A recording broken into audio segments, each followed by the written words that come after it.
Hello and welcome to another night of hopefully some astrophotography. Tonight I'm planning on doing a section of the Virgo cluster focused on or around M86. I would really like to get M87 in the shot, the galaxy where that supermassive black hole was recently imaged. But I think with my focal length it's going to be a bit too far out for the framing that I want to do, so I might do that another time. I'm curious, I don't know if there's anyone out there who can tell me whether or not I might actually be able to see the jet from that black hole.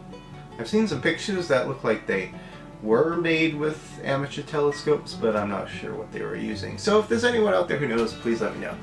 Anyways, don't say Alright, tonight is the pretty much full moon. It's just past the full moon, but the moon won't be coming up until around midnight. So what I'm hoping to do is image the Virgo supercluster until midnight, until the moon comes up, because fortunately the moon is sort of in the same general area of the sky, well, the same general hemisphere of the sky as Virgo, so it would probably mess up my planned 300-second exposures that I'm going to be doing for that. So once the moon comes up, I'm going to switch and try and get some images of Atlas.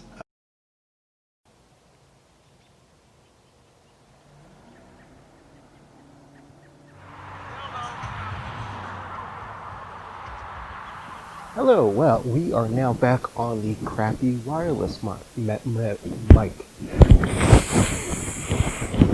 Anyways, I decided to come out early because it was awfully nice out and I wanted to enjoy the evening a bit, and because I wanted to get as much time on this target as possible. This is a dim one. Magnitude, well, I mean, the different things in the cluster have different magnitudes, but the main target that I'm looking at, NGC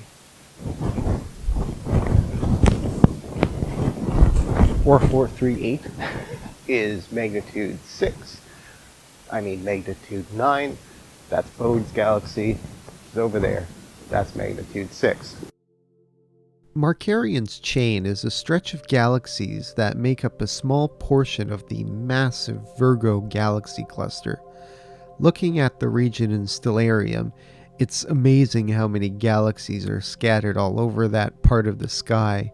Just to mention a few of the galaxies in Markarian's chain, there is Messier 84, Messier 86, NGC 4477, and quite a few others. But in my opinion, the gem of the chain is the barred lenticular galaxy NGC 4438, otherwise known as the Eyes galaxy because of it and NGC 4435 right next to it.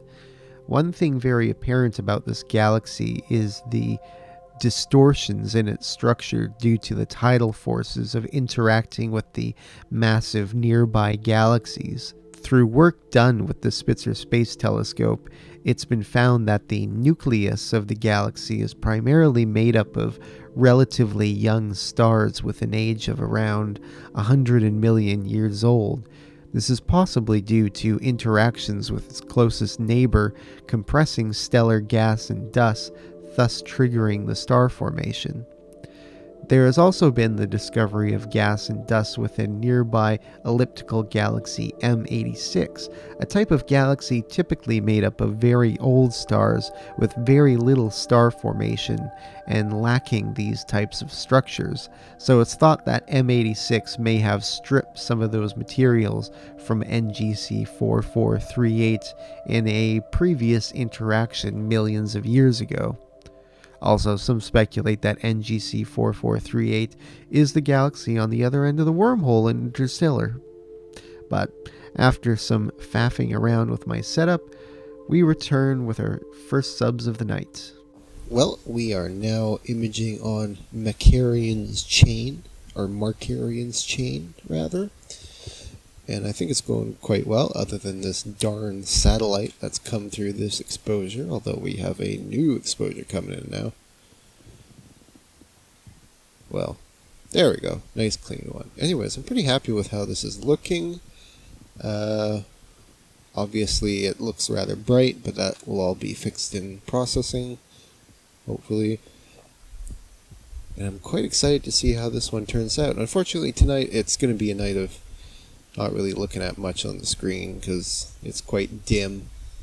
Most of it won't come out until the processing, but can see a bit. Let me just hit the auto stretch. That's the wrong button. There we go. Got a bit of a weird red tinge to it. I'm not sure if that's from me using my head torch, the red one, because right now the telescope is kind of pointed in my general direction, but I do have a dew shield on it, so I don't know. Might be normal, might be not. We'll see when I get to processing. Things are going well though. My plan is to image this until the moon comes up around midnight. Anyways, fun stuff. It's just to get to enjoy the night relaxing.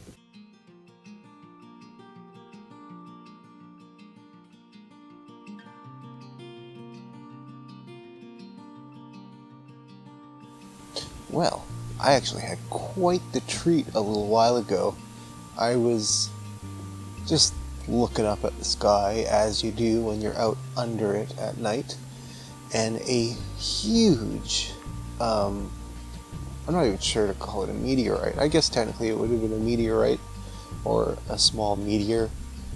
Actually, I'm not sure where the classifications start and end, but it was definitely the most impressive I've ever seen. It just huge ball of light, at least like 5 times the brightness of Venus right now, streaked across the sky, like the whole sky, and if I'm not mistaken, it sort of separated into a few different parts.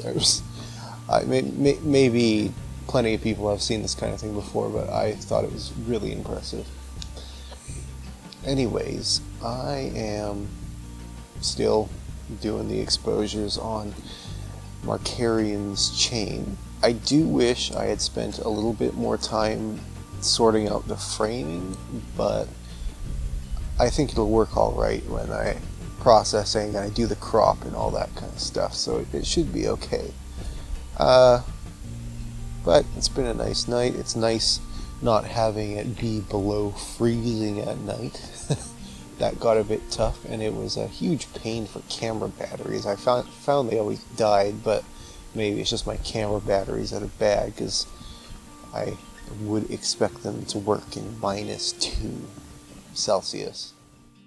In the end, I didn't quite get the amount of data that I would have liked for this project, so I really had to rely on processing to get what I wanted out of the data, and went through many different versions before this one.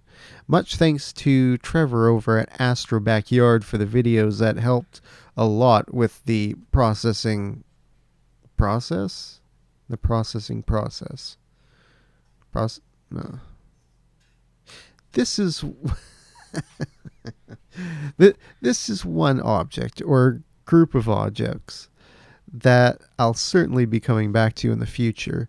Virgo in general is quickly becoming one of my favorite constellations for its menagerie of galaxies, and they don't quite have the beauty factor that nebulae do, but there's something about the sheer distances involved in imaging these galaxies that I love.